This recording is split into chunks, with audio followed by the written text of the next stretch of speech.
You here for the bone broth? Or the chicken Milanese?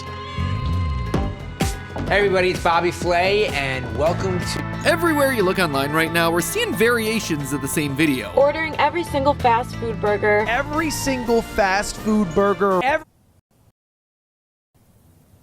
single burger. Every major fast food burger. Everybody trying every burger from every to things. If I'm gonna be having myself a burger from every restaurant across America, then I'm gonna be doing it in one big bite. That's why today we've concocted a new, unholy creation that the internet has never seen before. A single burger formed from mixing together all the elements of all the most popular joints across America. A Frankenstein's monster of a creation. A Frankenburger, to use my friend Sophia Nygaard's terminology. It is the distillation of the perfectly average burger. But what's it gonna taste like? And what secrets will we learn along the way in creating this puppy? Hope you're hungry, friends, cause we've got a beef with beef. Hello, Internet! Welcome to Food Theory, where today we're serving up a quarter pounder with knowledge. Save the cheese for another day. So, I don't know if you've noticed this recently across YouTube.com, but a lot of content today seems to be focused around this idea of going to every drive-thru ever. Well, my friends, Food Theory wanted to be a part of that trend, and then we thought, you know what? We don't got time for that. So instead, what if we did it the Food Theory way? What if we did it the smarter way? What if we went to one of each of the major fast food drive-in restaurants across America and fused all of their burgers together into one average fast food burger? The ultimate burger. The ultimate average fast food burger. Right, like basically if you took like the high highs and the low lows and fused them together, who is your C-average student? I'm very excited for this. As you should be, I am too. There's a lot of excitement for me. I have not eaten today, and you know me, I get very cranky. Oh, he is a hungry boy. Oof. He's got big muscles that need a lot of energy. You can't see them in this jacket that I'm busting out of. Yeah, don't flex too hard. I don't want to bust through that Quality Theory wear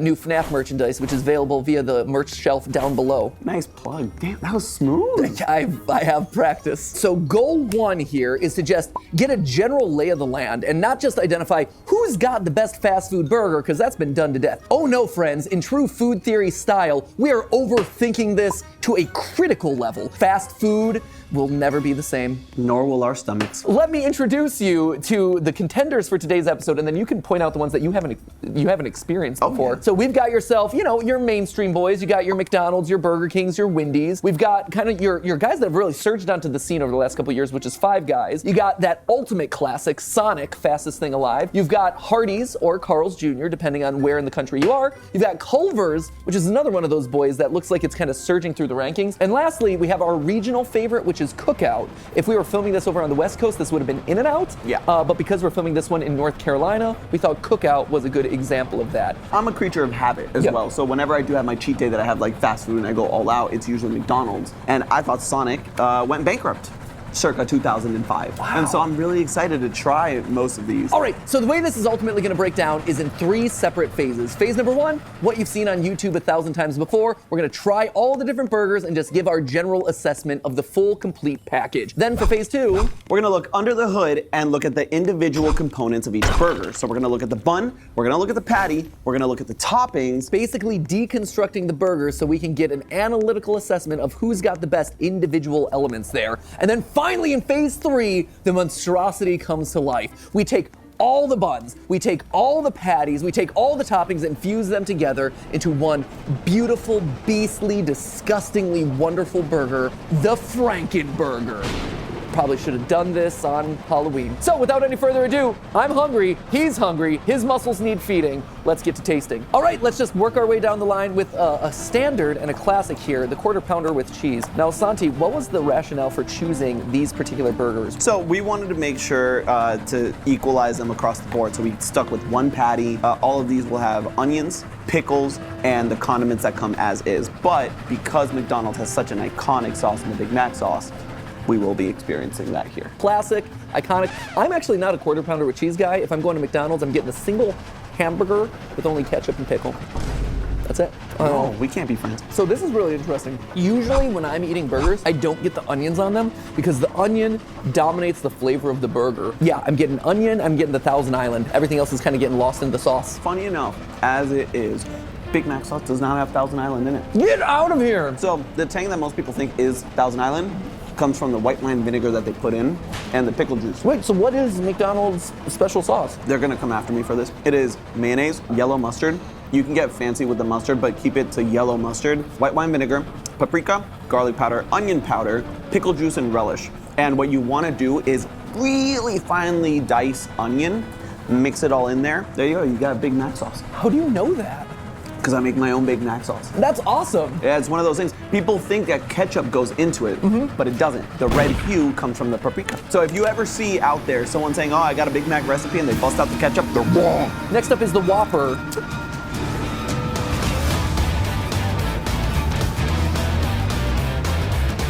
They're wrong. Next up is the Whopper. There's no onion on this guy. It's in the in the mayo. It's kind of hidden in there. Oh, interesting. So because of the mayo, I actually don't get the onion on this in the same way that I got the onion on the quarter pounder. And it's funny because all I get is mayo. I feel the crunch of the pickle and the flavor of the meat, which I will say I do like. I would agree.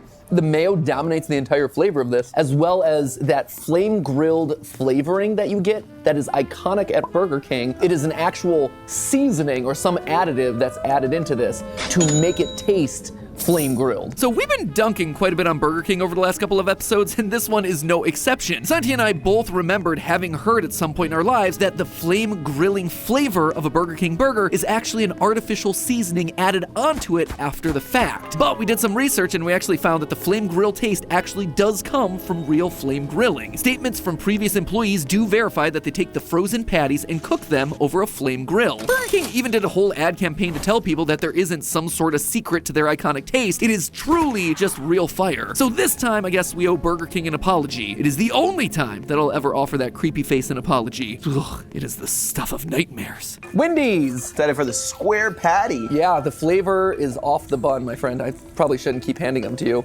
I'm sure you don't want my hands all up in your business. I love it, but you can have. Never mind. Okay, let's move on. See? Oh my god. This is by far the least flavorful, the lowest quality bun, and overall just kind of like, Yeah.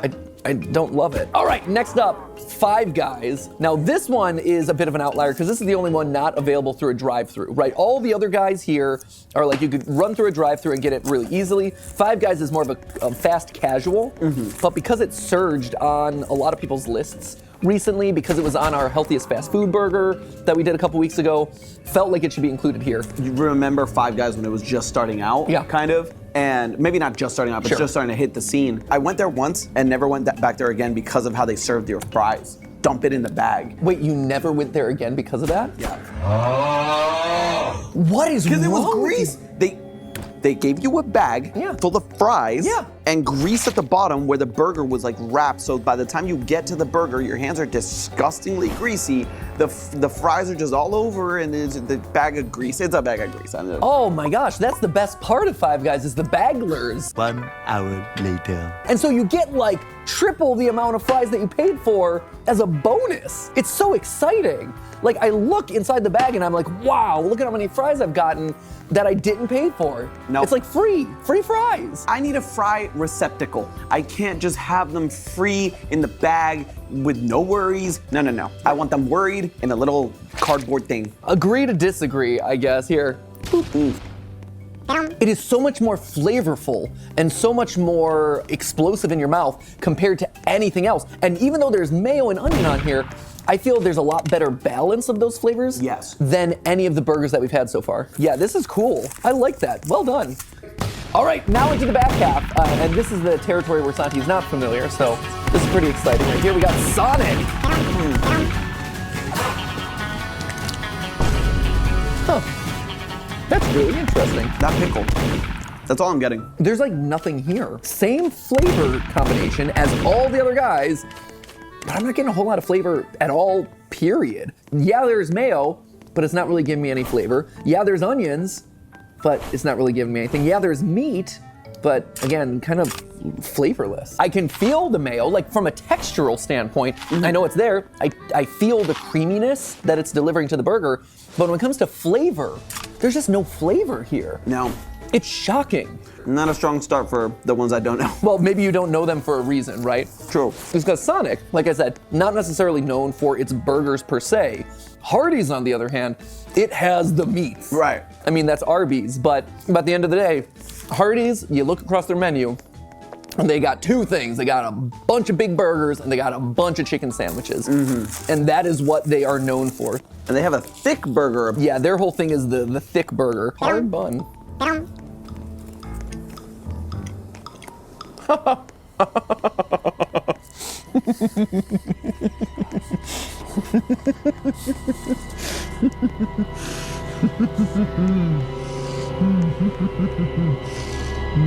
This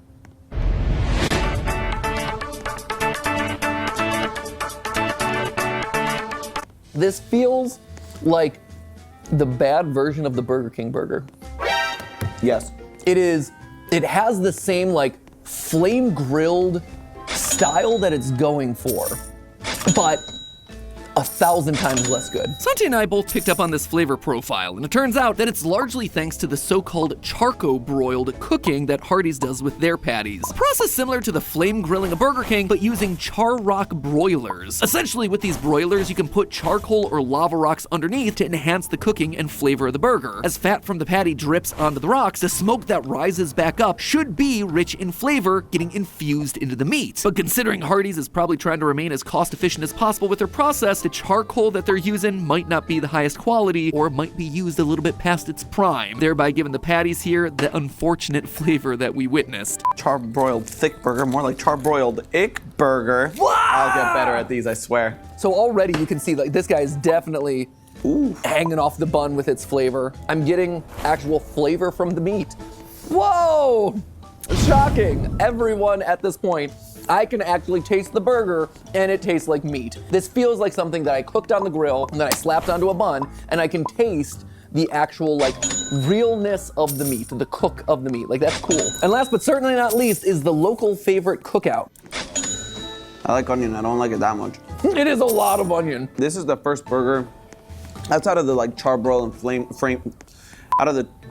and flame grilled that the meat itself is well seasoned. And you don't find that a lot with fast food burgers just because they just make them, sear them, and that's it. Yeah. And they rely on the condiments and the other toppings. But this meat is actually well seasoned. Yeah, it is. And that makes it much more enjoyable. It makes it seem much more homemade than all the other ones. I tend not to get a whole lot of burgers from Cookout. This, though, has changed my mind. I might be dipping into burgers more often there, because this is solid. I like this. All right, so with our first wave of taste tests down, we've got 8 burgers. Give me your ranking, as someone who has never tasted any of these before. Okay, well, easy dead last place, Hardee's. Wow.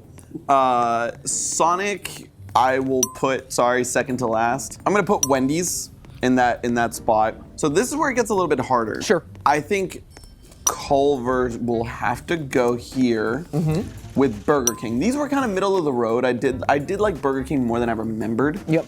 So I think I'm going to put Five Guys. Wow. Yeah. Well, I just for me it's the nostalgia of the Quarter Pounder. See, I was gonna say, I think you were letting your nostalgia blind you to this one. But I do think the balance and kind of the sweetness of this just is in a different league than the other one. So I'm gonna put the Quarter Pounder, and I'm actually gonna put Cookout because of the meat, and just because of that, right there. A little bit too much onion, but I'm gonna put Cookout right above.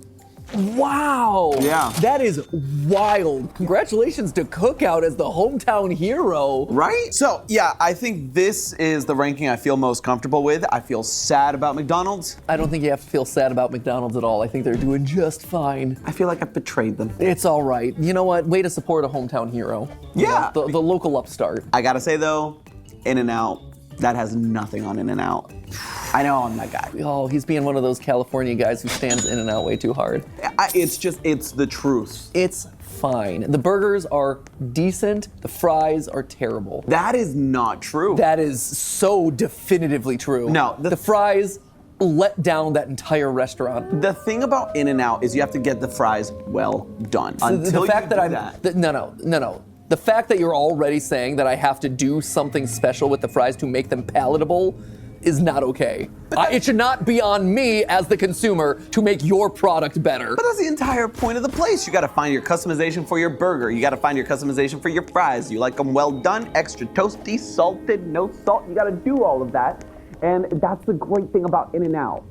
And that's why it's number one. As far as my rankings go, though, In-N-Out accepted, I have to agree with these four right here. As you were saying it, I'm like, yep, 100%. Very clear division between the bottom half and the top half. For the top, I will say, you know, for me, McDonald's, very solid, standard burger.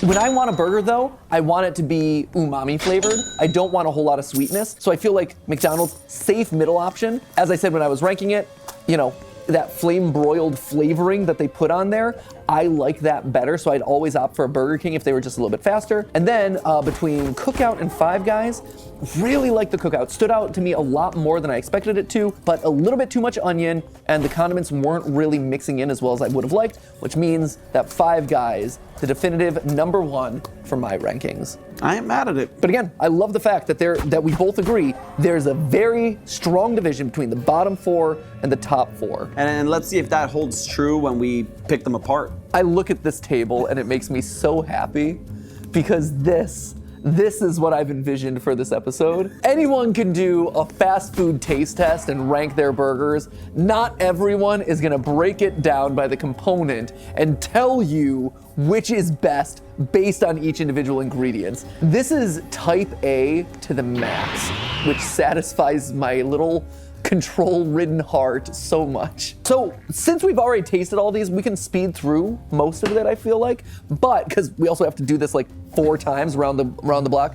But I think the best way to do this, and correct me if I'm wrong, but I think the best way to do this is to tackle each individual component down the line one at a time so we get back to back to back to back to back. Yeah, I'm fully agreed. Sam, Yes.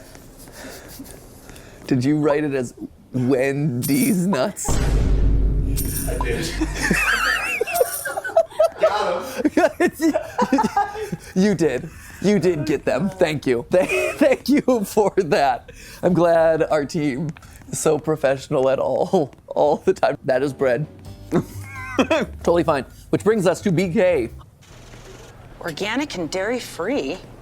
Woo! Woo! Totally fine. Which brings us to BK. Huh. That's fascinating. Wendy's nuts. There you go. And it's not a really pleasant flavor. No. Ooh, okay, this is Five Guys? Five Guys. Okay, Five Guys. It's not as like bready. It's more full of a flavor, I would say, than the Burger King bun. Next up, Sonic. He can really move. He's got an attitude, but does he have the buns? Does he have the buns or is this just cheeks? This bun is a nothing burger. It really is. Welcome. The crunch. Welcome, Hardee's. Here, let me just break this cracker in two. Wow. Wow. Oh my God, it's like jerky. It's like bread jerky. It's bread jerky. It is. This is so bad. Follow me up with some Culver's, please. The butter isn't making as big of a difference as I would expect, but I can get it. Cookout, a top performer in our collective burger assessment. I mean, it's a bun. Looking at the patty, I'm very intrigued about how all the patties look and feel. Yeah, this is really weird, but it tastes very like pickly, like it's been brined. All right, let's go into BK. That's a good patty. It's a good patty. Next up, Wendy's. How unseasoned this is. There's nothing on this. No. Okay, next up, Five Guys. Okay. It's a better version of Wendy's. Yes. It is better seasoned. I can taste that meat. Sonic. Is that cow? No, No. no, it's not. It's gamey. It's gamey. That is not. It's not Wow. beef. It's not beef. No. That is weird, man. It is so fundamentally different from everything else. This one was a surprise, to say the least. Thanks to Sam behind the camera and his lightning fingers, we figured out that since 2018, Sonic's been implementing mushrooms into their beef blend. Sonic says that this move was to increase the flavor of the patty, mixing the umami of the mushrooms with the umami of the beef. They also said that this was to remain more eco-friendly, since using less beef would lead to less cows and overall less greenhouse gas production. Is that true, or is it just a bunch of marketing spin to cover up a cheaper patty? It's probably the latter, but without knowing their actual production pipeline and the costs associated with that, we can't really make the judgment call. Regardless, this blend gave the patty an overall gaminess that was not our favorite. So we've done the major components of the burger so far. We've done the patties, we've done the buns. Now I think we just do collectively the toppings, right? Pickles and condiments and onions. Let's do it. All in one fell swoop. So without any further ado, let's start with the McDonald's, which has the smooth pickle. It is so sweet. The pickles are not that like briny flavor that you expect of pickle. It is sweet. BK. Whoa. Yeah. That is so weird. Is that so salty? It is unbelievably salty. Wendy's. I like the onion, which is mild. It's so mild. Onion here, kind of a middle ground between the Wendy's and the McDonald's. Sonic, the unexpected child of this. It's a very young pickle. It's young. Yep. You can taste the age of that pickle. Oh yeah. It's figuring itself out. It's not a phase, Mom. It's a lifestyle. Whew, with all of that out of the way, we now have the best and worst of all your fast food burgers. We have our top contenders when combined. We have your best individual elements, across the board, hands down. We've solved it. But what if you merge them all into one? What if you took On time and beyond expected with Floor & Decor.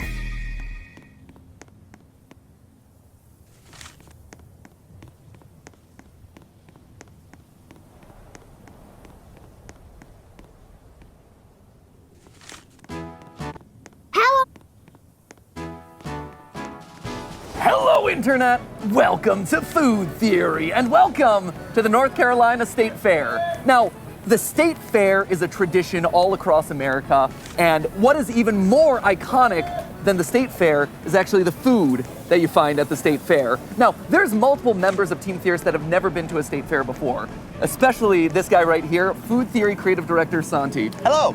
Santi, why have you never been to a State Fair? What are you doing with your life? Well, so I grew up overseas, and I didn't grow up somewhere that had states. I grew up on a small island, so. It is hard to have a state fair when you don't have states. That is very true. So today we're subjecting Santi to his first ever state fair, and what better introduction to all wonderful things fair than subjecting him to some of the strangest, scariest foods that the fair has to offer. I hold in my hand deep-fried peanut butter pickles topped with powdered sugar and chocolate sauce. And that is just one of 20 different foods that we're gonna get through by the end of the day today. Our goal, our mission, is to scientifically calculate the single best, scary, weird, fair food that you can get in your local area. How you feel about that, Santi? Honestly, I'm terrified, especially now seeing all the different foods that we have around us that we're gonna be trying. I don't know how any of these flavors will work. Yeah.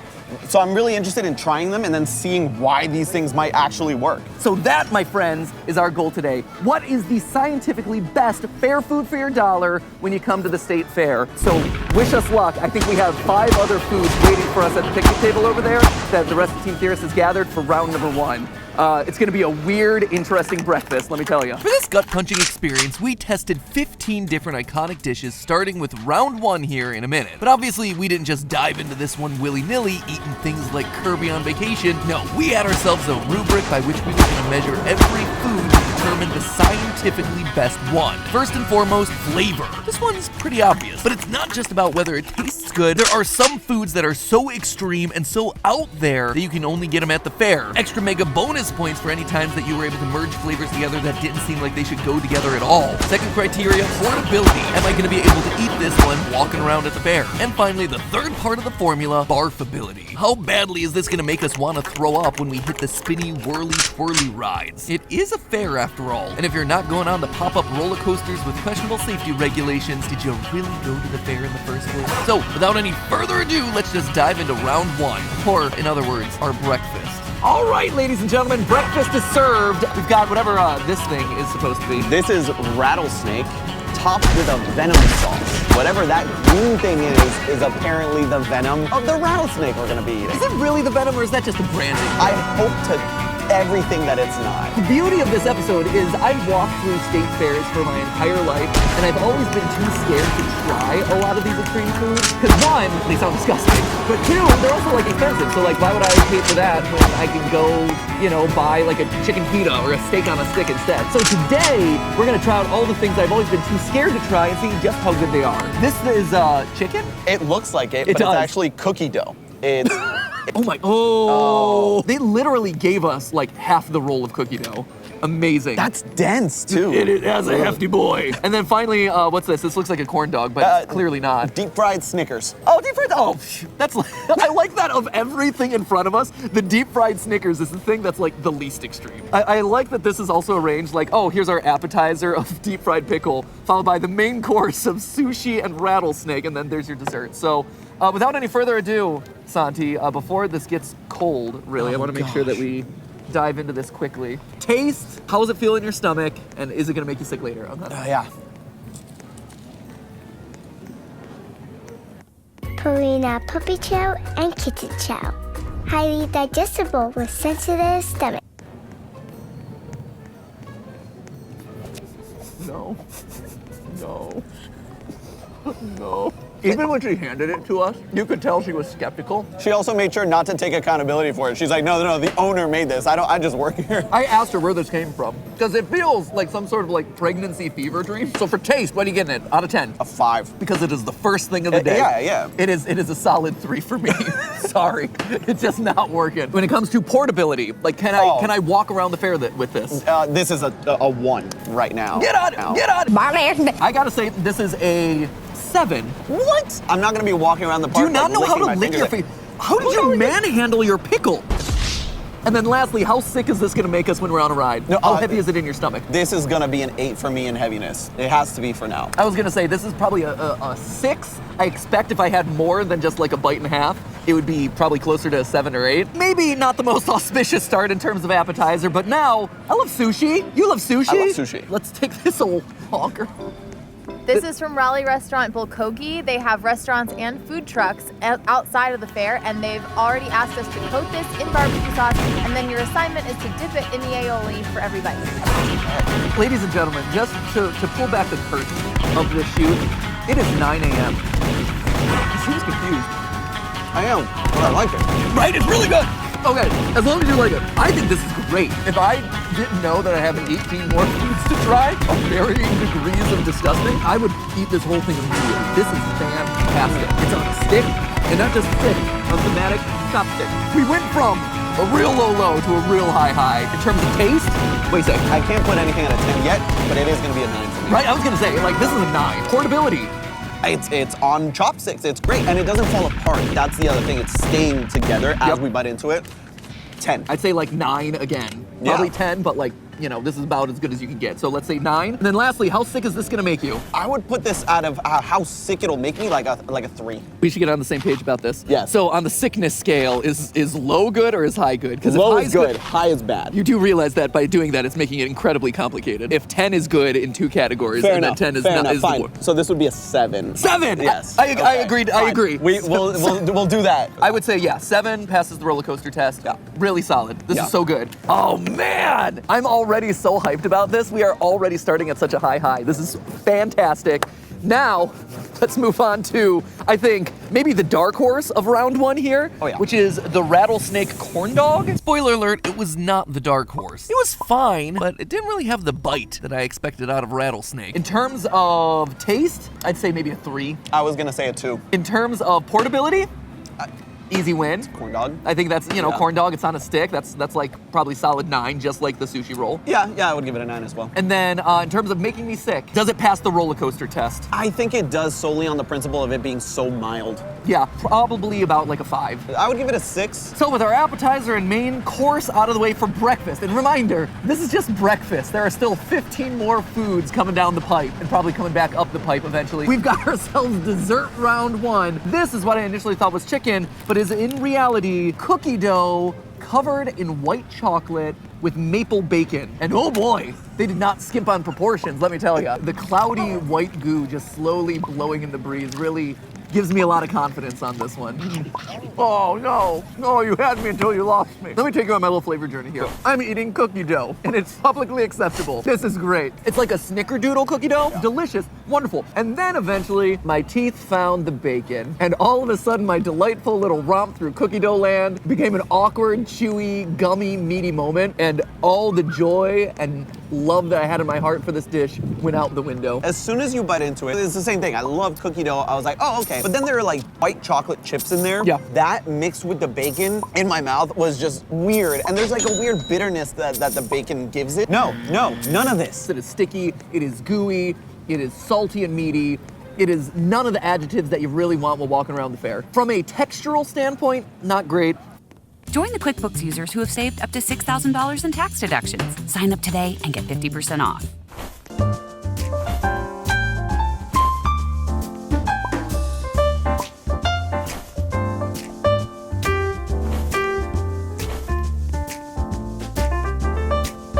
From a textural standpoint, not great. From a flavor standpoint, not great. If you have like a cookie dough on a stick option near you, just go with the cookie dough. Don't complicate it. This is one of those ones that I think falls into the trap of overcomplicating it for the sake of being like interesting or different. Absolutely. In terms of taste, I'm gonna give it a 3. I think I liked it a little bit more. I'd bump it up to a 5, but the bacon just brought it down. Portability. So yes, it's on a stick, but I'm gonna give it a 2 because of how much, the bacon falls down. Look at that white chocolate sauce going all over your hands and the wind everywhere. You're gonna like slap people behind you with it. This is definitely gonna be a 2. Yeah, this is a 2, because also the cookie dough isn't frozen enough or solid enough to hold its shape. And so it's like sliding all around the stick as I kind of go walk around. Yeah, I'm gonna stick with you, 2. And then lastly, how sick is this gonna make you? Cookie dough already by itself can make you pretty sick. Gonna give this a 3. I'm gonna say that's a 4 as well, just because it's lighter, but at the same time, the flavor is not gonna sit well once I'm up there. Oh boy, we went downhill real fast there. To be honest, it didn't get much better with the deep fried Snickers bar that we tried last, even though that was an experience for Santi. I don't know what to expect and I'm scared. This is it. This is the dream. So Shall I? shove that dream in your mouth and take a big old bite. Oh.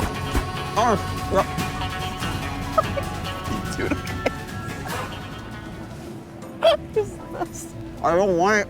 I don't like it. Snickers by themselves are already fairly chewy and sticky, but then with the corn dog or with the dough around it, the dough just falls away. Really all I'm eating is Snickers with extra calories. Welcome to the fair. I'm gonna give it a 5, because like, you know, it's not bad, but it's also not mind-blowing, it's just Snickers. In terms of taste, 5 right down the middle. There's nothing special about it, but there's also nothing like inherently bad about it. So I'd give that a 9 in terms of portability. And then last but certainly not least, is that gonna make you sick on a ride? I would give this a 5 also. Okay. I was gonna say this is probably a 7 for me just because it's a Snickers bar, it's not particularly big or heavy. This one right here was the perfect example of how you can definitely have too much of a good thing. Snickers, great. Deep frying stuff, also great. But putting those two together just ruined the texture and flavor for us. What you're left with is just a Snickers bar with a whole lot of extra calories. And that was not what we were looking for at the beginning of a day where we're gonna consume 15 of the most caloric items that we've ever set our eyes to. So with round number 1 done, it was time to hit the first batch of rides to test that all-important barfability factor. But first, Santi and I had to go down a slide like the man-children that we are.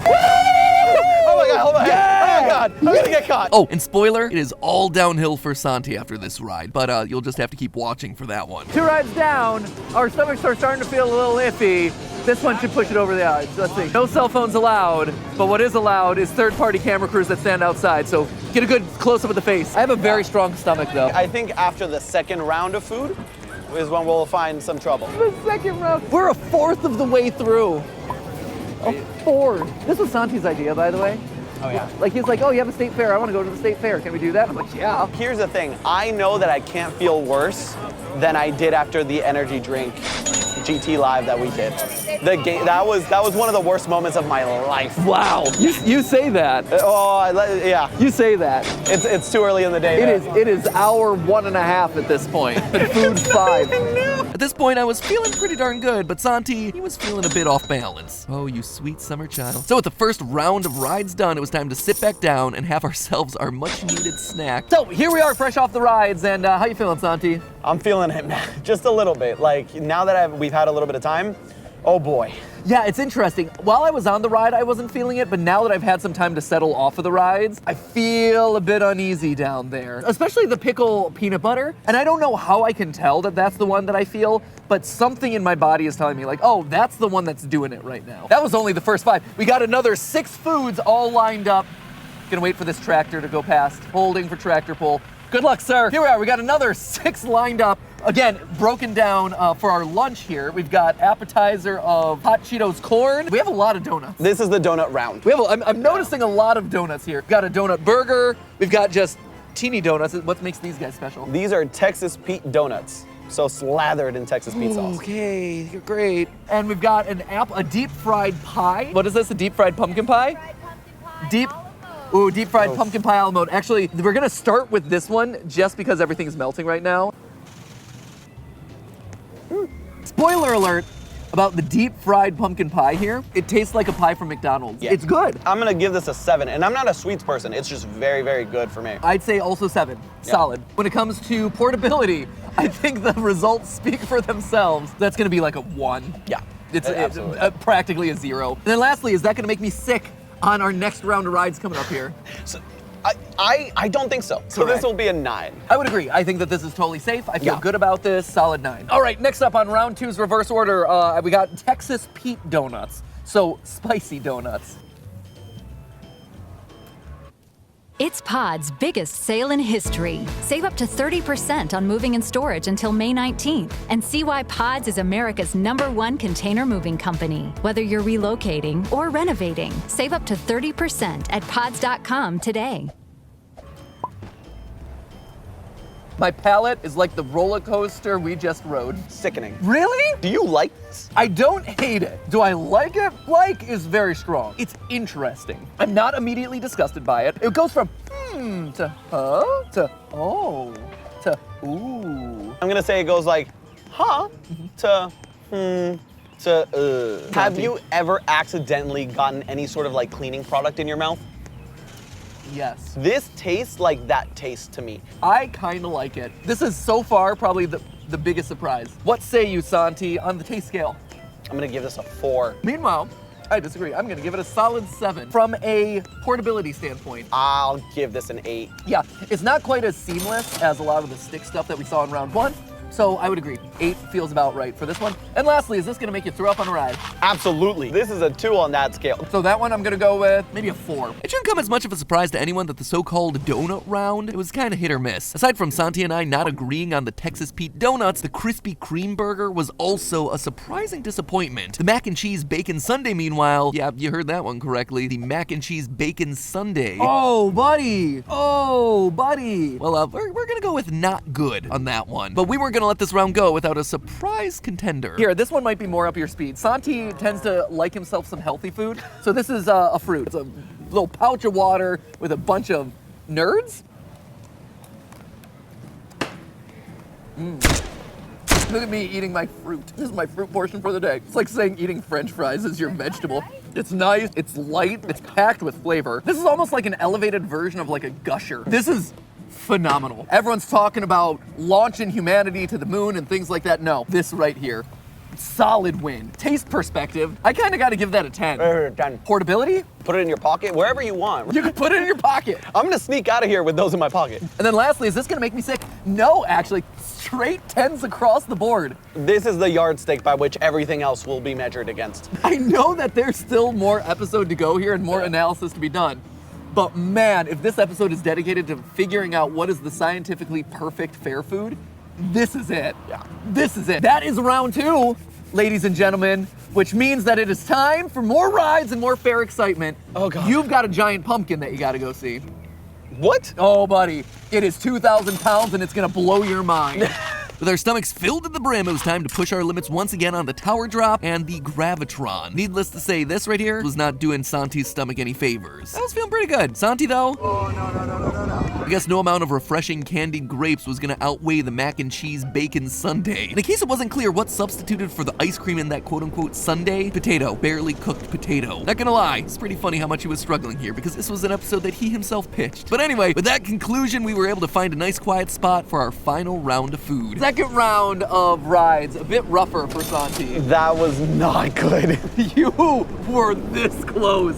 I was watching you. You were doubled over in pain. It was so much fun for me just to ride the ride, but it was made extra special by getting to watch you utterly hate every minute of it. While we were out, the rest of the team was out scavenging the remainder of the fair and were able to scrounge up 4 other odd, interesting foods. We've got ourselves this beauty right here, the dill pickle donut, because pickles so far have been working so well. We've got a turkey leg that is the entirety of a Thanksgiving meal, all in one package. This is a mystery rod, chicken, bacon, ranch, waffle on a stick. If you couldn't have any more adjectives in there, it's great. And then last, but in this case we're gonna start with, this is the Big Mac egg roll. I did not expect it to be just a big old pocket of meat. The most normal thing we've had today so far. Yeah, 6.5, 7, I think is about right. Next up, portability. I mean, it's easy to walk around. It's a little greasy, I guess, but I mean, it's not gonna fall apart on you at all. It's very compact. I'm gonna give it a 9. Yeah, and lastly, is that gonna make you sick on a ride? Probably. Yeah? I mean, I may be feeling the nausea from before, but I definitely think this wouldn't help. This is, again, one of those like classic fair foods where it's fried, it's heavy, it's full of flavor, but it's also gonna be sitting in your stomach for a while. I'm gonna give it a very low 3. 2. I would say it's not that bad. I would say this is probably gonna be like a 4.5, 4.5 right there. So across the board, solid. Don't recommend riding a whole lot of stuff afterward. Next up, we got chicken waffle on a stick, covered with bacon and ranch sauce. Oh yes. I am hopeful about this. Let's see. Doing a little dance. Oh man, Santi likes it so much he's dancing. Savory wise, I think this has been my favorite so far, but I'm gonna give it a 9. This is a flavor combination all in one stick that is risky, and this is either a big win or a big loss, and this is a big win. So I'm gonna go 9 there. Portability. I'll give it a 6, because you're losing a lot of bacon as you're going around. It is on a stick. I'll give it a 6, 6.5. I would agree. You're losing a lot of the special bacon on top, so 6.5 makes sense. Lastly, are you gonna be passing the roller coaster test? I would give this like a 7, because it isn't the lightest thing, but it's definitely not gonna make you throw up. It feels like a compact meal, like it's perfect. Yeah, agreed. 2 solid starts. Right? Yeah. Not bad. I do like the fact that we selected this very quiet corner of the fair. There's a little lighthouse behind us and stuff. It's very romantic. Look at us. Enjoy Who your would have special thought? time, boys. Before we dip into this one, Santi, I think it would be nice if we just took a minute to say something that we're thankful for. I'm thankful for you, for bringing me along to my first state fair. This was a very unforgettable experience, for better or for worse. I'm thankful to share this experience with the whole team here. This is so nice. No, yeah, fine, everybody else. I thought it was a you and me thing here. I am VOPNG YouTuber Matt Pat. I don't go out in public and do this, but it's nice. It's nice to be able to hang out with the team. So my question to you, So anyway. Forget about them, that's enough of them. Should we use the fork? Organic and dairy-free. Woo! Here we go. At Sprouts, our shelves are filled with new, exciting, and delicious. Get about them, that's enough of them. Should we use the fork? Oh, yeah. Oh no! I'm gonna. Oh. Go. I guess I'll follow Santi's lead and eat it in the worst way possible. Yeah, there you go. Like a Greek god just being fed grapes. Tell me that's not delicious. It is delicious. So there was very little risk taking in the flavors, but because of that, it is the most cohesive thing that we've had today. Yeah. Everything just works together really well. I think that's a fair statement. Yeah, it is the single most cohesive, broadest item that we've had, but we know it's a tried and true formula that's absolutely gonna work. Right. So in terms of taste. Oh man, this is really good. I think this will be my second 10 of the day. Wow, Yeah. second 10. Yeah, I think so. Yeah. It's really good. It's really solid. I mean, it's Thanksgiving dinner at the fair, right? So I would say 9. It's not quite there, whereas the grapes surprised me, which I give a little bonus point to. But I mean, definitely top tier, super solid. When it comes to portability, you know, we've already alluded to it, 0. Even if you wanted to lift it up by the bone, it's falling apart. This thing is a mess. Yeah. This is one of those dishes that requires you to find like the one lone picnic table that was just abandoned by someone, or a nice quiet spot by the lake with your best co-worker, friend, co-host. Neutral bro fist. Yeah. Yeah, there we go. And lastly, is this one gonna be up-chucking on the Gravitron? As long as you're not eating the whole thing, I think this would be like a 9. Yeah. This would pass. Our final item of the day, at least that we're trying on camera, this dill pickle donut. Here we go. One last one for the road. Okay. That's not a donut. I need to lay back and think about this for a second. This is not nearly as bad as you'd think it is. To me, the donut is fantastic. Yeah. Actually, the texture of it is so nice. The flavor of it is not overwhelming at all. It's just a very pleasant sweet bread. So, across the board, dill pickle donut, shocking. Yeah. Shockingly good. So, when it comes to taste, I'm just eating it from the bottom. It's so good. Mm-hmm. So I'm gonna give this an 8.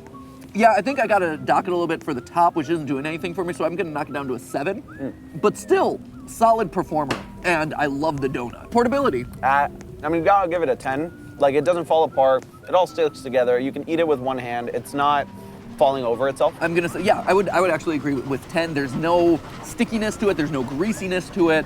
It is all super well held together. It's nice, compact, tight. It's really solid.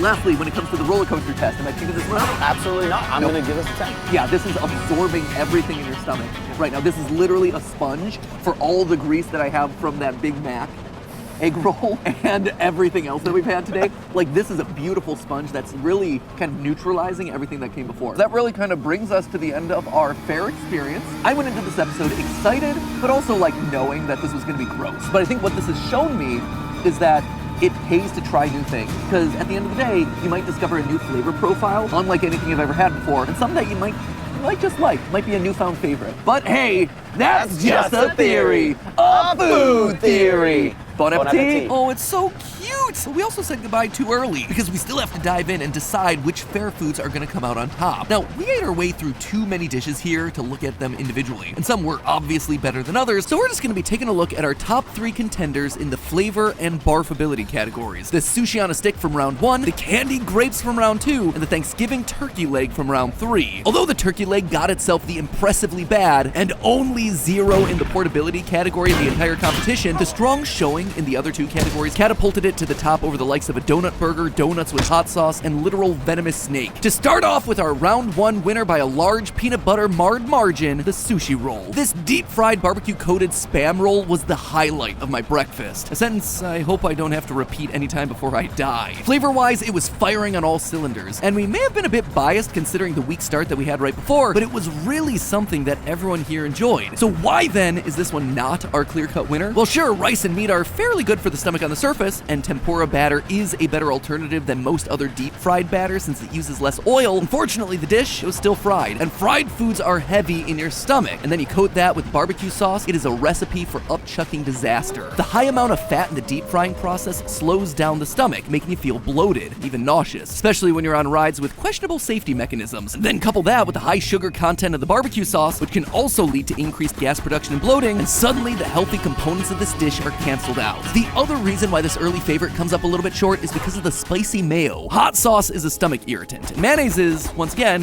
high in fat, putting the final nail in this delicious coffin. Which leads us then to round 2's winner, the candied grapes. Now, despite candied grapes being far and away one of our favorite flavor and textures of the day, unfortunately science doesn't agree with us when it comes to crowning these bad boys the fairest of them all. At first glance, grapes seem harmless. Like I mentioned during the tasting, they're mainly water and packed with vitamins and minerals. They're also rich in fiber, so we assumed that they wouldn't do anything to upset our stomachs and, if anything, would keep us irregular as we strolled through the fair. Unfortunately, grapes are high in fructose, a natural sugar that causes gas, which sure seems like more of a problem for the people waiting in line behind you at the rides, but they also contain a lot of tannins. Tannins are naturally occurring chemicals that are found in a grape's skin, seeds, and stems, acting as a defense mechanism against animals and insects. Grapes and other plants have tannins, which are quite bitter and deter things from eating the fruit or seeds before they're ripe. Now, if well balanced, tannins can give a pleasant complexity to a flavor, which is why teas, coffees, and wines all make good use of them. However, they're still a natural defense mechanism, and as such cause an excessive release of digestive enzymes in our bodies, which can not only give you nausea, but also diarrhea. I don't know about you, but worrying about barfing is bad enough at fair. No need to think about it coming out the other end as well. Especially at the fair where the bathroom situation is sketchy at best. Either extremely packed or, God forbid, the porta potty. So for that reason, we were left with the Thanksgiving turkey leg. Now, don't get me wrong, this guy is not just the overall winner by default. You see, breaking the dish down into its three major components, the turkey, the sweet potato, and the cranberry sauce, we actually have ourselves a truly winning combination. Lean protein, like turkey, helps promote gut health because it helps to maintain a balance of good and bad bacteria in your stomach. Speaking of that stomach, digesting fat is a pretty big chore and can lead to that super full, pukey feeling that you get on rides. So keeping fat content down is going to be the name of the game if you want to avoid vomiting on your next tilt-a-whirl. Turkey happens to be one of the leanest protein choices you're going to get at the fair, so this is going to be one of the smartest choices that you can make, as long as you're avoiding the skin, which tends to have a lot more fat content. Sweet potatoes are arguably the most important element here. You see, part of the reason you get queasy on rides when you go up, down, and all around is because your body's adrenaline release actually causes increased gastric acid production. All that sloshing around and suddenly, well, you know, you get the picture. Carbs like sweet potatoes aid in soaking up that extra acid, keeping your gut balanced and everything inside. Sweet potatoes are also the double whammy of being a fast digesting carbohydrate, so it's less of a load on your vulnerable stomach. The final ingredient, the cranberry sauce, not normally the best choice because cranberries have themselves a fairly high acid content, but that same acid is going to help speed up the digestion of the turkey so that you don't feel overwhelmingly full by the time you strap in for the roller coaster. In total, that combination of all three of those components is what makes it the best fair food that you can possibly find. So there you have it, friends. We did it so you don't have to. We ventured into the unknown. We tried all the scariest fair foods, putting our stomachs through an adventure that we won't soon forget so that we could find the best fair food that'll keep you full and keep you from emptying it all out at once. The next time you find yourself in an amusement park or fair, skip right past the deep fried peanut butter pickle and opt for the giant Thanksgiving turkey leg. And for dessert, hop into some cotton candied grapes. But hey, if you noticed a stark difference between how well Santi and I handled the rides with all that food, it's probably because of today's sponsor, AG1. He's a little late to the game, but I make sure to drink AG1 every morning to help support my digestion and alleviate some of the bloating that I'm bound to feel from episodes like this one. Eating deep fried pickles with peanut butter, not great for my gut health, but AG1 helps to balance all that out. Humans may all have wildly different nutritional needs, but we all basically function off the same vitamins and minerals to get us through a day. That's where AG1 comes in, as a foundational nutritional supplement with a science-driven formulation of micronutrients, phytonutrients, and essential symbiotics that support brain health. Most importantly for days at the fair, gut health. You may know that I'm not much of a coffee drinker, but with AG1 every morning, I get the focus and energy that I need all day without the crash or gross flavor of burnt bean water. Plus, considering that at this point I'm ancient by YouTube age standards, it doesn't really hurt that AG1 helps combat visible signs of aging. Health is all about consistency, and AG1 makes it effortless. All it takes is 1 scoop and 8 ounces of water every day. Simple as that. No deep frying, no donut buns, and most importantly, none of that cookie dough. So if you want to avoid hurling on a tilt-a-whirl, start developing healthy habits by heading on over to drinkag1.com/foodtheorists to get started on your first purchase. If you do, you'll receive a free 1-year supply of vitamin D3 and K2 plus 5 travel packs. That's drinkag1.com/F. Old Spice Super Hydration Body Wash. The sweet scent of a honeymoon in Fiji. Hello, Internet. Welcome to Food Theory. Perfect. Look, I'm already replaced. Hey, so I am joined on the couch today for a very special episode of Food Theory by Ollie. That's me. This is Ollie, and Ollie had a very special question for this week's Food Theory. Ollie, do you want to tell me what the question was? What gum lasts the longest of flavor? So as you might already be able to tell, today's episode was a bit of a special request. You see, while I love my son Ollie more than anything in the world, Ollie loves gum more than anything in the world. To him, it goes gum, mech suits, Gravity Falls, and then me and Steph. And so when he became old enough to understand that Mommy and Daddy ran a food experiment channel, he presented us with a very important question for his 5-year-old brain. Which gum has flavor that's gonna last the longest? He's been asking for this episode for the better part of the last year, and with me and my final stretch of videos, now felt like the perfect time to tackle it. So today, we're gonna kick some butt and chew bubblegum. And there's no actual butts to kick, so we're just doing the bubblegum thing. So Ollie, do you have any hypotheses about which one is gonna last the longest? I think it's kind of like a hard decision. I don't really know. Is there one that you're most excited to try? I think I'm most excited to try Bazooka. I'm sorry that you're gonna be disappointed by that one. Turns out he was not. As for the rest of us, yeah, it wasn't our favorite. Oh my God.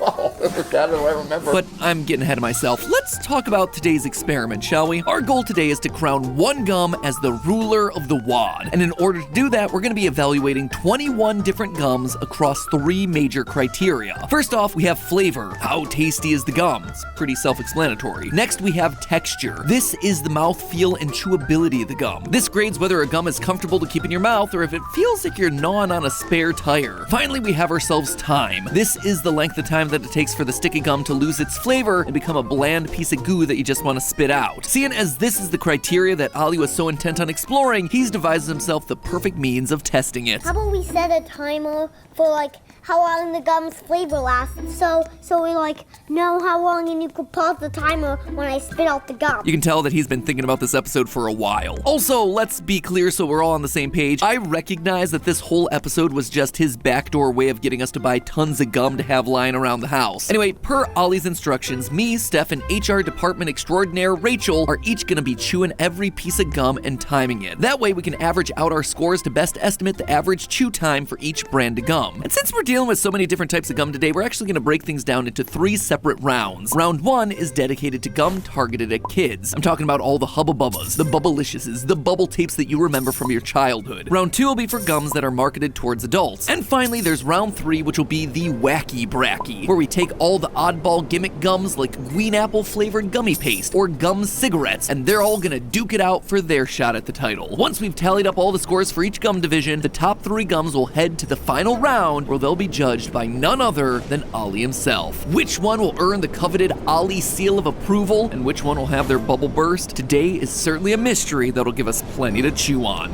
Round number 1, kid flavors. Our 7 contestants for round 1 represent the gold standard for childhood chewing, ranging from double bubble gumballs to bog standard Bubblicious to the tooth-breaking bazooka and the iconic bubble tape. A staple of childhood. That being said, though, don't you dare be one of those people that I see circulating online who like pop it out of the bubble tape dispenser and like bite into it. That can't be real. It's for a rise. It is. Yeah. It's people provoking the internet just to provoke the internet. The flame wars. If you are that person, Stop. Just stop it. Who hurt you? Truly. I'm sorry. Please seek help. However, as we got started with the experiment, one thing became immediately clear. Each gum has itself a different size. I mean, you can pop just a small single gumball into your mouth, or you could shove an entire roll of bubble tape in there. To make it a fair fight, we decided to stick to a single serving size of each respective brand. So, with that out of the way, it was time to start the experiment with the classic Gumball Machine Gumball Double Bubble. Wow, this is hard. There's already so much saliva in my mouth. Right? Man. Wet, hard chewing experience. I should stop. It's a wet, hard chewing. Oh no!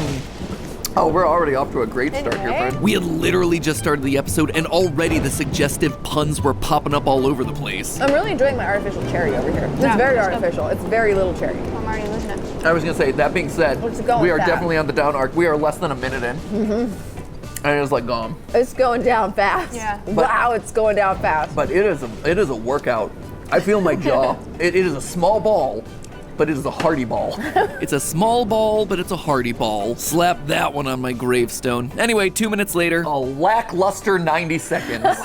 What can you buy for a quarter That's these days? true. That's true. You know, you got 90 seconds of moderate pleasure. Anyway. Let's just move on to the next Do we have to rate the other Yes. stuff? Yes, We have okay. so many to get through. Okay. We do. And we're already in such bad innuendo territory. Overall, our first contender kicked things off with a pretty disappointing start. Low scores across the board, which meant Bubble Yum was up next. And unlike the gumballs, Bubble Yum's intended serving size was huge. More than triple the size of a mini gumball, which, you know, gave us plenty of chew time to learn more about each other. Since this is a long one, I'm gonna hear a weird story about bubblegum. I love to hear a weird story about bubblegum, as everyone with misophonia slowly cringes away from the computer. So when I was 8, I, for some godly unknown reason, I really wanted braces. Yeah. The only kid in history to say that. But someone told me once that if you chew a lot of gum, it'll actually, like, it'll mess up your teeth. It'll make your teeth. Attention choppers! Jardians has a big story to tell. Ask your doctor if it should be part of your next act. This is the final vote. We'll finally know which egg is loved most, Reese's or Cadbury.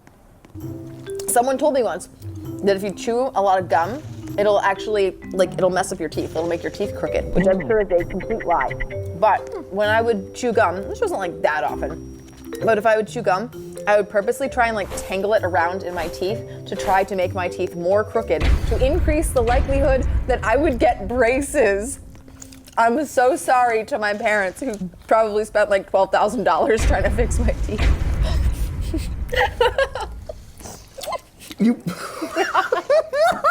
That wasn't the only secret to come out during all this. I can't blow bubbles. What? Wait, what? I can't blow bubbles. How have I known you for this long and you can't blow bubbles? I can't blow bubbles. How did I not know this? I'm incapable of blowing bubbles. It is perhaps my deepest, darkest secret. And as you might imagine, it suddenly became my co-host's life's work to teach me what I needed to know. It led to a very moist journey. Yeah. And then you just pretty much just spit at me. I can't do it. I've never learned how to blow bubbles. I've tried a couple times. No in my way. life. I've never been able to. I've known Matthew for 17 years and I had no idea he couldn't blow bubbles. Well, I knew You've hidden this secret so well. Well, I've also known you for 17 years, and I didn't know that you purposely tried to wreck your mouth for braces. So I feel like we're learning a lot about each other in this episode. I can't do You just it. keep working at it. You have 30 pieces of gum to try today. And so, try I did. Try being the operative word here. I feel like it's like to practice it, right?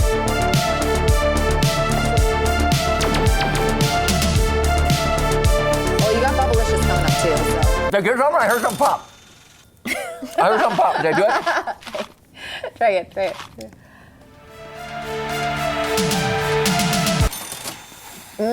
Something in the technique just escapes me. Honestly, blowing bubbles might just be the single hardest thing that I've ever had to do for this channel. And that's saying a lot coming from a guy who's eaten a Christmas tree and suffered through intensely spicy hot sauces. How are you extracting your tongue from the bubble gum?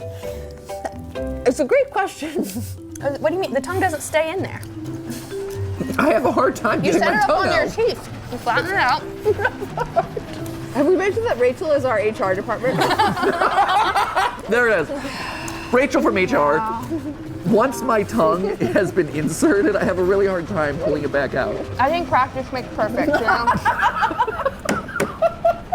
This was the point where it dawned on us that this was going to be a long shoot. So to move things along, let me give you the abridged taste test. Bubble Yum ended up scoring 8s across the board in flavor and an average slightly higher in texture thanks to its pillowy chew, allowing it to set the bar for high-quality, long-lasting gums. Bubblicious Watermelon was fairly solid across the board, but where it really shined was with the bubbles. It got consistently large bubbles from both Rachel and Steph, and it even gave me my first bubble experience. Hey! You did it! You did it! You did it!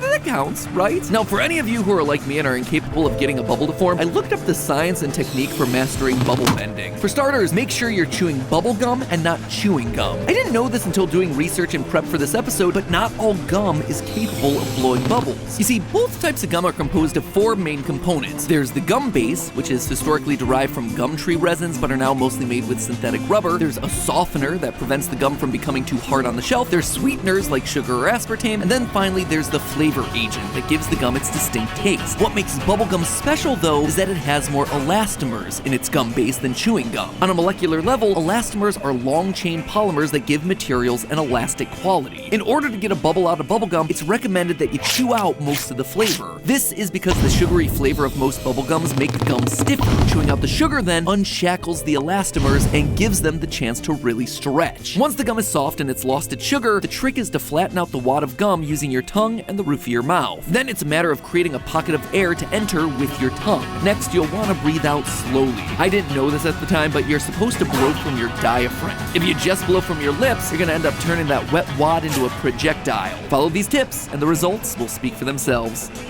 You got it. You got it. Hey! Hey! That was the best one! I did it! That was the best one! I'm so proud of you. That's great! By the way, that mediocre but new personal record bubble is the next gum that we tested, the Hubba Bubba Max. Score-wise, this gum ended up being very similar in taste and texture with the Bubblicious. But disappointingly, while it looks like it has a gummy gusher on the packaging, the reality is that the center filling is just darker dyed gum. The interesting thing though is that this gum led us to a surprising discovery. Despite producing the largest bubble of the experiment, this achievement came at a price: the flavor's staying power. We found that with all their bubble blowing, Rachel and Steph's flavors elastomers were fading faster than my gum that I was chewing away on. So what's the deal? Well, from what we found out, it has less to do with the act of blowing bubbles and more to do with the saliva itself. The vigorous chew that you need to stretch the elastomers in the gum naturally circulates more saliva throughout your mouth. And as we mentioned in our toothbrush episode over on Style Theory, genetically, everyone has slightly different levels of saliva. The composition of our spit is influenced by genetics, diet, our stress levels, even the time of day. Rachel, for instance, consistently was the first to spit out the majority of the gums throughout this experiment, likely meaning that her saliva was just better equipped for breaking down the chemical bonds that were embedded in the gum. Either that, or she had work to do and was in a hurry to get through the 5 hours of shooting that we wound up doing. Speaking of how long we were sitting there, by the way, by the end of the third gum, our jaws were exhausted. That's why Steph decided to bust out the big guns. So what is this? What am I supposed to do with this? Rub it all over your face. Oh my god. Does it feel nice? Is it working? It did not. That said, it also didn't matter. I needed all the help I could get. Hey, it's Grant, and a little thing I love about the Chick-fil-A Smokehouse Barbecue Bacon Sandwich is that tangy smokehouse barbecue sauce paired perfectly with that. All the help I could get for Bazooka. 3, 2, 1, go. Oh my god. Oh, that do I remember? So hard. Oh man. That's tough. You know? Oh wow, I shouldn't do this with permanent teeth. You remember the big hydraulic press trend that was big a couple years ago? Love it. There needed to be a video about hydraulic press versus bazooka bubble. Valid. Oh my god. Oh, it was just as bad as I remembered. Almost as bad as the jokes that they come packaged with. This enough for 3 socks? It's holding balls of yarn. 3 socks? My mom wants to knit socks for my brother in the army. Why 3 socks? He wrote in his letter, 2 weeks in the army, and I've grown another foot. I ordered apple, waiter. This looks like peach. This is referring to a pie. What does it taste like, says the waiter. I'm not sure, he says. Then the waiter says, then what difference does it make? For those of you who aren't aware, Bazooka is iconic for its packaging, which comes with a short mini comic and fortune on every slab of gum. It's a cool enough feature that we gave Bazooka a bonus point for creativity, but in the end, it wasn't nearly enough to make up for the texture or flavor. That brought us to the last 2 contenders in the kid category, a head-to-head battle between 2 titans, Big League Chew and Bubble Tape. In one corner, we had the tall, pink, and handsome, 6 feet of childhood memories rolled up in the most iconic gum packaging of all time. In the other corner, we had the all-American baseball classic snack that was every kid's gateway into the world of chewing tobacco. Who would win the battle? Well, the results immediately spoke for themselves. Oh, this is too soft. It's like there's no elasticity in this at all. You bite down through it, and your teeth just pass through. Like there's no substance here. Oh, that was soft to begin with. Oh, right off the bat. Wow. Oh, I like these first few chews though, I have to say. They're very nice. And when it came to bubbles, it was a similar story. Oh. No bubbles. No bubbles. Oh, yo. No, the holes happen immediately. It There's just breaks nothing. down. I mean, Oh, everything's bad for bubbles. Hey, pretty good. it's not too bad. You have to do more with less. Yeah. Oh, That's hey. nice. All in all, Big League Chew brought out the big league numbers. In fact, not only was its texture the best of the round, it was also the longest lasting, setting a record at 9 minutes and 38 seconds. In fact, when all the results were tallied, Big League Chew upset all the fan favorites and came out on top as the best overall kids gum. Turns out, it's in the official Baseball Hall of Fame for a reason. But don't worry there, Bubble Tape fans, it's still top gum in one category, angering the internet. No!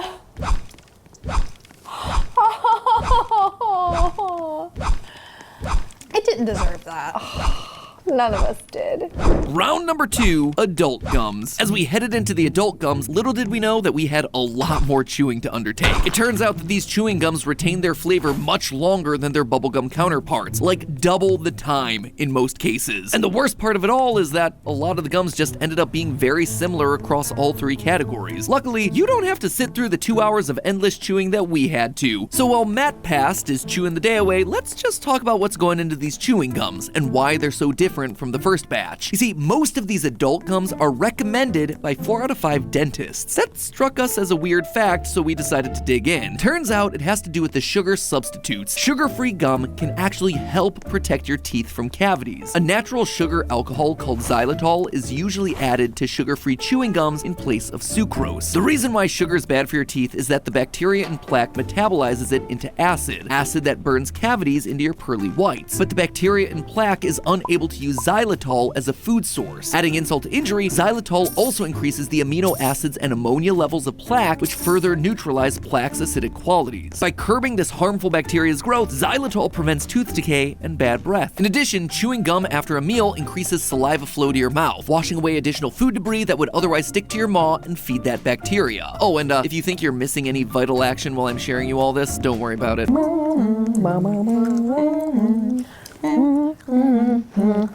So here's how the round shook out. Mentos gum was far and away the worst in the 3 categories. For me, it was a 5 because knowing that this is Mentos, and I usually have, if I'm going to have Mentos, I have the candy version, and I had the same texture biting into it. I wanted it to be candy. I expected it to be candy. There were moments where I was like, is this gum? Is this really gum? I've met a 5. You could say that it kind of sat in the uncandy valley. Oh! Joining Mentos in the bottom 4 of this round, we had Trident, followed by Orbit, and then Cinnamon Icebreakers. While the cinnamon ended up being one of my favorite flavors of the entire day, the short life and stiff competition hurt its overall placement. Icebreakers, you may have only lasted 6 minutes and 48 seconds, but you'll last forever in my heart. Tied for best flavor of the day was a classic of the gum world. Our 3rd place finisher for adult gums, Wrigley's Double Mint. Mr. Wrigley is actually the IRL Willy Wonka of the gum world. His company controls 40% of worldwide gum sales, so it's no surprise that one of his classic flavors placed so highly. In fact, the battle for the best adult chewing gum came down between 2 of his other top sellers, 5 Gum and Extra. Yeah, as it turns out, Wrigley has really cracked the code for a satisfying gum chewing experience, and so no matter who won this bracket, he was ultimately the big winner, walking home with the gold, the silver, and the bronze. As far as our top 2 goes, not only did both 5 Gum and Extra hit above average marks in the texture and flavor categories, but they also had flavor that lasted long past the 10-minute mark. In the end, 5 Gum proved that it was more than just a meme, stimulating our senses with a chewing average of 13 minutes.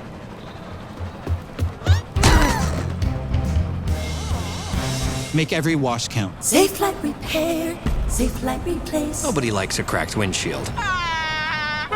But at least you can go to safelight.com and schedule a fix in minutes. Go to safelight.com and schedule a replacement today. Safe like repair, safe like replace. Minutes and 6 seconds. This has real staying power.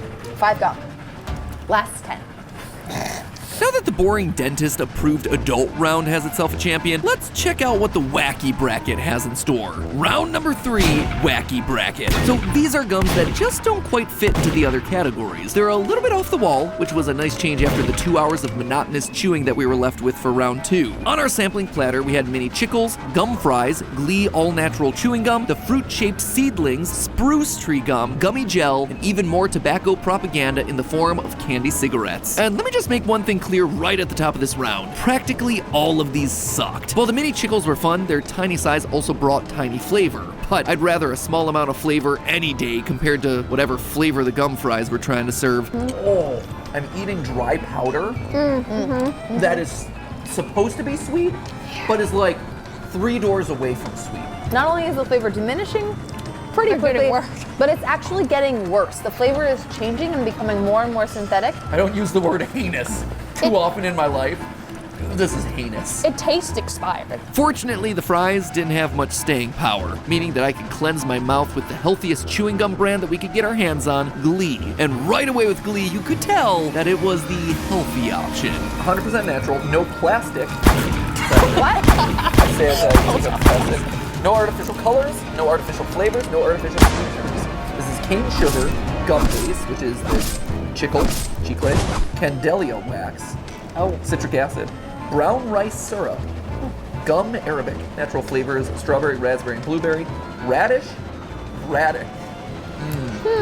But in a gum competition full of big wads of sugar, yeah, healthiness is not scoring you any points. We then moved on to the very strange seedlings, which are more or less the same double bubble gumballs that we tried in the first round, but with 2 added gimmicks. First, they're shaped like a fruit, which is a lot of fun. Secondly, they're filled with little grains of candy inside that act like seeds. You can rattle them around like little maracas. Yeah, you hear it. But for as cool as these realistic looking mini oranges and lemons were, they were not for the weak of jaw. I'm having a hard time cracking them. What the what? I gotta say though, my jaw feels like it's getting the workout of a lifetime. This one in particular, it's really hard. It doesn't Like, get I'm easier. working. I mean, it does get easier because the beginning was really tough, but it doesn't get easy. Despite technically earning the longest chew of the round, their texture was so rough and grainy that it tanked any chance of winning. Which brings us to the next one, which kind of needs an explanation. You see, this one comes to us thanks to the Christmas tree episode from a couple weeks ago. We had a late shipment of spruce gum that we were originally going to be using for that episode, but it arrived late, so we figured we could use it here. And if you've learned anything during my attempts to get my family and employees to consume an entire spruce tree, spruce flavoring is really strong. Since we've had this gum kicking around the office for a while, Rachel actually knew what we were getting ourselves into. I'm excited to see y'all's reaction to the texture specifically. Okay, to the texture? Yes. When you tell me spruce gum, I'm surprised that it's not the flavor of it that's... I mean, they're all surprising. In terms of timing, I don't think we're gonna make it to the end, Okay. to be fair. Really? So Okay. I think probably try to do this as long as you possibly can. Really? Spruce gum. Oh no. It looks like a little Tootsie Roll. Yes, it does. It looks kind of cute. Spruce gum in 3, 2, 1. Oh! Ew. Why is this so crunchy? It's not gum. Ew. Ew. It has a very strong texture. It like breaks apart in your mouth when you get it, but then it gets softer, and it's almost like, Oh yeah. You have to congeal it with your spit. Yeah, upon first biting into it, it explodes into a dry, woodsy powder, which just goes to show kids, purchasing loose candies from strangers off Etsy is always a bad idea. It does remind me a little bit of like a Tootsie Roll. Like I keep biting it and I keep... The second wave. Oh yeah. When you breathe out, it's pure pine needles. I mean, just absolutely unadulterated fur. I feel like I'm losing the will to chew. Ash is handling this well. Yeah, it's like I'm chewing the concept of nature. Like I'm chewing the concept of nature. Yeah, 2024. Now, this is me totally not making an excuse to spit out this pine sol flavored Tootsie Roll, but I actually think the flavor does go away. It's just that the spruce lingers on in your mouth for a long time afterward. So without reasoning, we decided to call our homemade spruce tree gum totally flavorless at 351. Our penultimate gum of the experiment was Victory branded gum cigarettes. And let me tell you, the packaging on these bad boys is shockingly realistic. I didn't realize that they were like this. What the heck? But you open the pack, and I mean, you are literally getting a pack of cigarettes. Yeah. Like- Ash, you like candy cigarettes too, right? I do. You want one of these? For sure. Wow, you're such an enabler, Steph. I know. Just say no, Ash. You want one, honey? I'm saying yes. Wait, you put it in your mouth and blow, does it make a little puff? What? Try it.